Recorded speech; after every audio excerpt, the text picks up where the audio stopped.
This is DW News live from Berlin. The U.S. pays homage to legend of the civil rights movement. For one last time, the casket of John Lewis crosses the bridge in Selma, Alabama, where his journey from rights protester to congressman began 55 years ago. We're live in Alabama for you.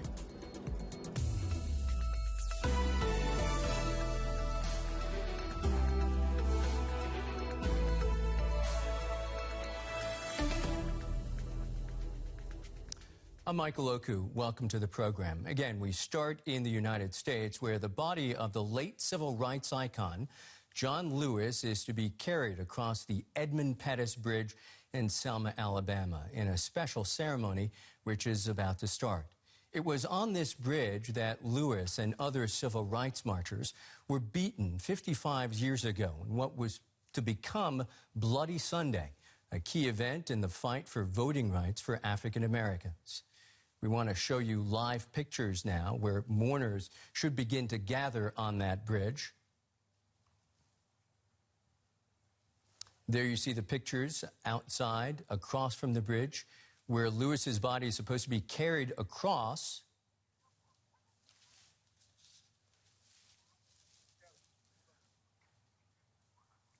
Pausing you to see these live pictures.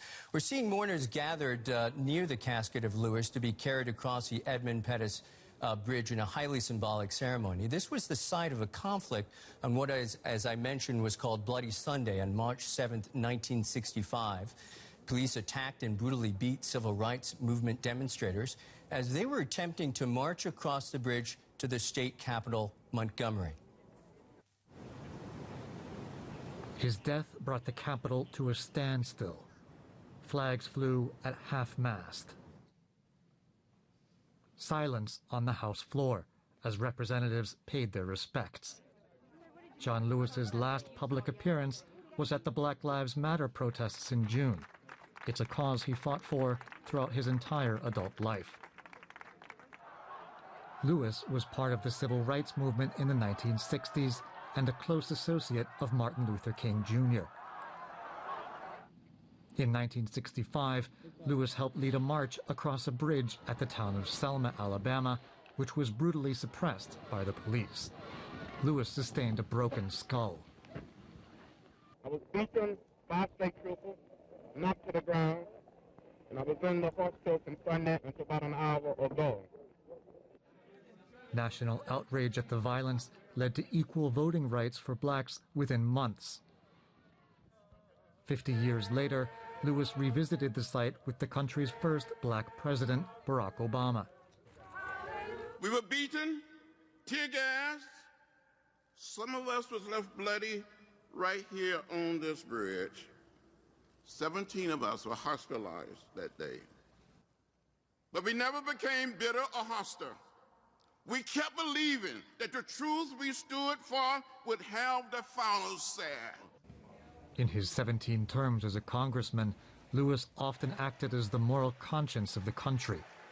The vote is an opportunity to be on the right side of history. It is a chance to cast a vote by the people, of the people, and for the people. An icon of the civil rights movement, Lewis remains a hero to a black community experiencing discrimination to this day. But his compassion was not limited to one cause. In 2018, he fought against the Trump administration's executive order separating immigrant children from their parents at the border. Some of these young children may never, ever see their mother or their fathers again. That's not right. It's not fair, and it's not just. This mural in Atlanta, Georgia, is a place where people come to express their grief and pay their respects. In life as in death, John Lewis looms large. Let's cross now to Selma, Alabama, where Kyle Gassiott from Troy Public Radio is standing near the Edmund Pettus Bridge. Kyle, really appreciate you joining us for this ceremony. This ceremony must be charged with emotion. Tell us what you're experiencing there. Yes, Michael, you know, today the bridge has been transformed. There are floral arrangements, and there has been rose petals that have been scattered across the bridge where Lewis's casket is set to ride over. And today, many of those in attendance are spontaneously breaking into freedom songs, songs that the civil rights marchers often sang together. So while this is a reflective occasion, it's also a joyous one as we celebrate Congressman Lewis's life. We've heard a little about the historic significance of this bridge. Tell us about its connection specifically to John Lewis. Well, as you heard in the piece before, this bridge was a moment in history in which Congressman Lewis kind of rose to the national attention and to national prominence. As I understand it, this bridge is much as it was in 1965 with very narrow sidewalks up the side of the bridge. And so the large group of marchers, as they crossed, had to walk 2 by 2. And Lewis was, of course, picked to lead that group. And you cannot see the other side until you reach the top of the bridge. And so as they reached the top of the bridge and looked down, they saw the group of Alabama state troopers that were amassed there and who were given instructions to keep the marchers from crossing at all costs with any means necessary, often violent. And so whenever the violence started, of course, Lewis was among the first to be attacked. So there literally was blood on this bridge that day in 1965. You know, our viewers around the world, Kyle, should know that that bridge that has been made famous by that historic event is named after Edmund Pettus, who was a leader of, Pettus, I should say, who was a leader of the Ku Klux Klan, a white supremacist. How can that possibly be? Well, as of course, there are many Confederate monuments and Confederate landmarks here across the South and in Alabama.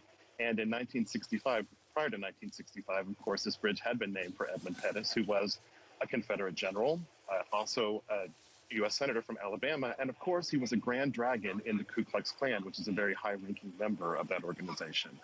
And so for it to be such an ardent racist and such a divisive figure, that is, of course, a problem today. And there have been calls for this bridge to be renamed in Congressman Lewis's honor.